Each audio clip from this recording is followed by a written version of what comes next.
Watts left. Mm-hmm. And then when Watts left, the office changed upstairs. Dusty was still the booker, but Greg Gagne, they gave him his notice. Eric Bischoff came in, fucked it all up. Is that right? That's been hit on before by other wrestlers and other Right. people in the industry. How can you go from hauling the fucking ring and then running a company? That's what they did with him, because Bill Shaw liked him.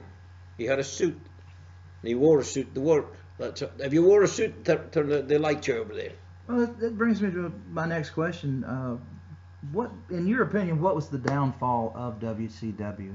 Yeah, I mean, at one time it was right neck and neck with WWE in the Monday Night Wars and all that, and then all of a sudden, what? Why did it go away? Yeah.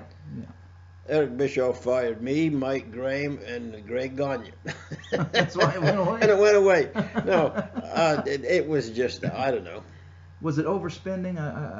I've heard many people say they were spending more than they were making. Right. If you have Ted's checkbook, and Eric Bischoff did, he'd bring guys in and wasn't drawing the money back. He wasn't getting the return on the money. And that would have been when they brought in Nash. All kinds of people, and you don't want to go and say this guy or that guy or do whatever, because they're still trying to make a living. But yeah, they were they were paying guys way too much money to what they were drawing. And that's never a good thing. No, it's never a good thing. I think it was ultimately sold to Vince. I have no idea what they did with it. I think $2 million. And I don't really know. Yeah, I know Big Bill Watts had wrote himself a contract, and if he got fired or left, they had to pay him. He didn't care. Either way, he got what was coming to him. So, yeah, I've heard that story before. What was it like to work with Dusty?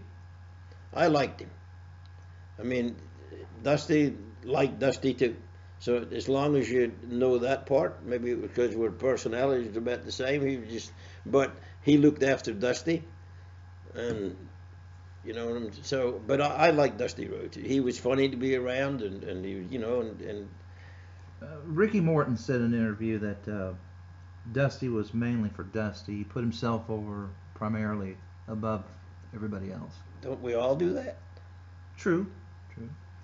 Do you think Elvis Presley didn't think he was better than Jerry Lee Lewis? Come on, Ricky, what are you talking about, boy? We all did that, man, back in the day.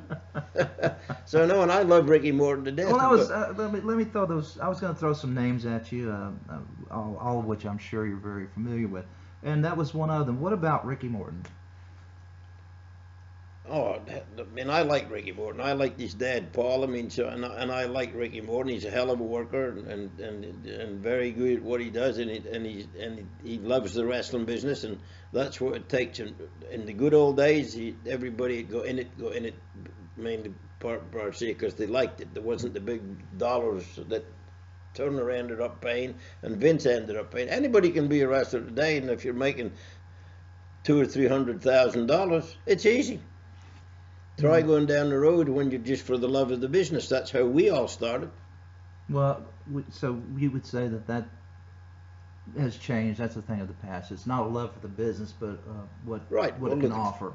Football players and race, NASCAR, same way. The money is on TV has made it a TV business. Mm-hmm. So, but Ricky got in it when it was, love of the business, and his dad was in it, and Paul Morton, and I loved him to death too, and me and Ricky's always got along good, so. Great gimmick, especially when he was paired with Robert, with the Rock and Roll Express. I mean, wonder whose idea that was. Whose idea was that, Bill? Set us straight.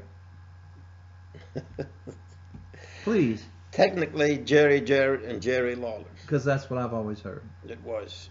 And Robert Gibson, when they did the bandanas with tie him around the legs, he said, "I'm not doing that. That looks stupid." Is that what he said? Yeah, he said that. There was a rock and roll group doing that. Van Halen or something. You know what I mean? That was the thing the girls liked back then. Right. They liked boys looking like girls. Well, and I'm not meaning that in a bad way, but you know what I mean. They all had long blonde hair and all of them singers. They used to go on the hair bands. The hair bands or whatever the hell it was. So Ricky and Robert was the first to do it in the wrestling business. And Robert Hoot didn't want to do the bandana thing. He thought it looked stupid. Well, all the way to the bank. It looked stupid. Who? So anyway, Now, what was they your made a influence lot of in money. it, though? I'd like to know. The what? What was your influence on that gimmick? Did you have an input? Did you? Well, Jerry Jarrett was still the promoter. Lawler was booking at that time, and I was in the office, so you have a kind of an input. But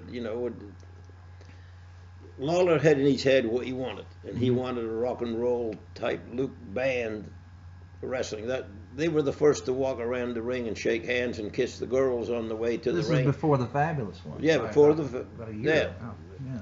Yeah. And the Fabs was a different kettle of fish altogether. So they were put together for the titty bopper type thing for bring the young girls. Because if there's young girls coming to your show, there'll be young boys coming to your show. Well, I shouldn't say young, but you know what I mean. Right. So that was how they were put together, and it worked. It worked fantastic. I mean, they're the legendary tag team in professional wrestling. Started right here in Memphis. Right. And when we went to Louisiana, oh, mercy, we'll get into that down the road a little bit too. But anyway, that's another story. What about Robert Gibson? Good worker, was he? Robert? Yeah. Yeah, he's a good worker. Him and his brother Rick were the Gibsons before Ricky Morton came along and with the Rock and Roll Express. So yeah, he was very good. He made a lot of money. Yeah. And Ricky was what would you say? It's hard to say that was Rick better working than him, but no. But Rick did most of the talking, and if you do most of the talking, kind of the people think you're the boss of the team. Robert never spoke. No, that's what I'm saying. So Ricky did the talking, but Robert did his talking in the ring. He could. He's been called the silent partner. Right, or however you do it. Yeah. So, but it clicked. However, it worked. Absolutely.